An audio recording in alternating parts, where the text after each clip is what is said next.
Alors, ce tour de magie s'appelle le mélange chinois. D'autres l'appellent le mélange japonais.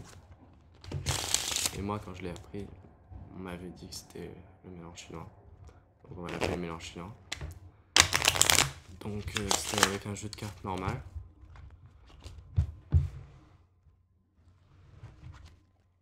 Alors, on va prendre une carte au hasard. Je vais vous la montrer.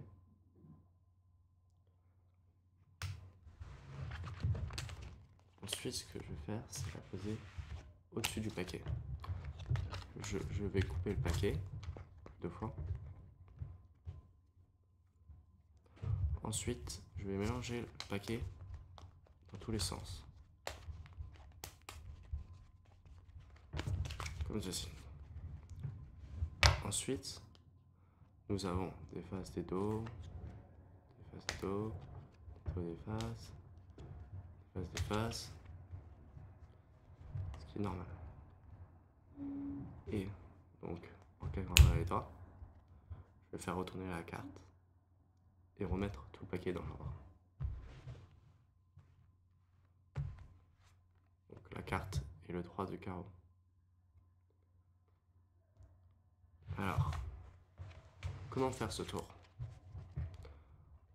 Il n'y a aucun trucage au départ, c'est-à-dire que on peut mélanger, peu importe le départ.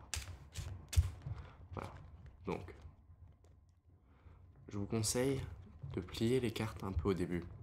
Vous allez comprendre pourquoi après, au début du tour. Ça.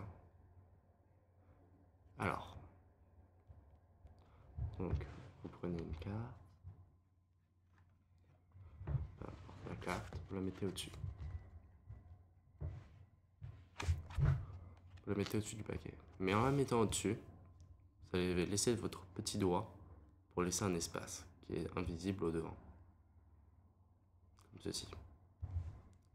Ensuite, vous allez prendre le paquet, la moitié du paquet, tout en gardant avec le pouce ce petit espace. Vous allez mettre ensuite le paquet par-dessus. Et vous allez récupérer celui du dessous, comme ceci. Donc là, ce qu'on a fait, c'est qu'on a pris la carte du spectateur et on l'a mise en dessous. Je le remontre, c'est assez compliqué. Et moi, je le fais pas très bien.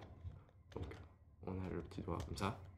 Fait clac, clac, clac. Ah, je me suis trompé. J'ai pris une carte en trop. Vous voyez? Donc, c'est assez compliqué.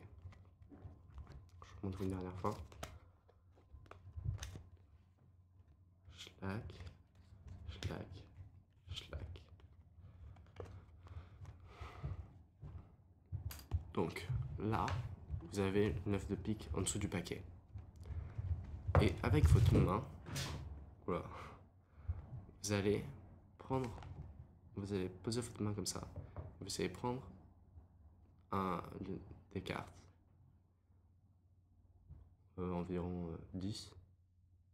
Vous allez retourner, vous allez continuer à faire tourner des cartes, comme ceci.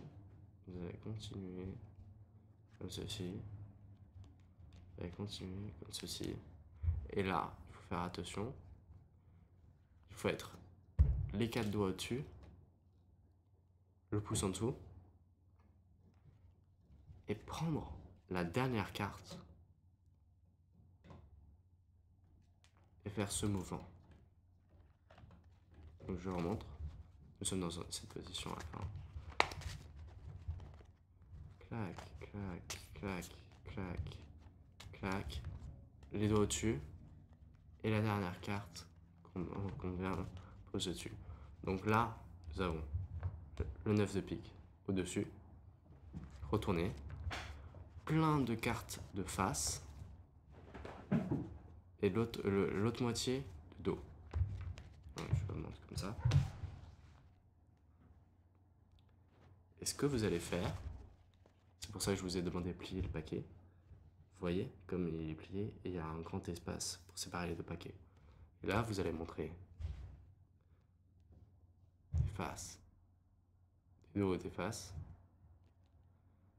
Des faces, des dos. Vous pouvez le faire plusieurs fois, vous montrer, peu importe. Et là, vous allez tout simplement prendre l'endroit où il y a des dos et des dos. C'est-à-dire l'intersection des deux paquets. Donc, comme ceci. Vous allez montrer comme ça des dos, des dos. Et au lieu de reposer dans ce sens-là, vous allez le remettre comme ceci. Je montre comme ceci. Et là, comme vous avez votre 9 de pique au-dessus, donc on ouvre, et bien il va se trouver au centre. Et voilà. Et en plus, vous avez juste à étaler. J'ai fait une vidéo pour montrer comment faire un ruban, si ça vous intéresse. Et donc vous avez votre carte.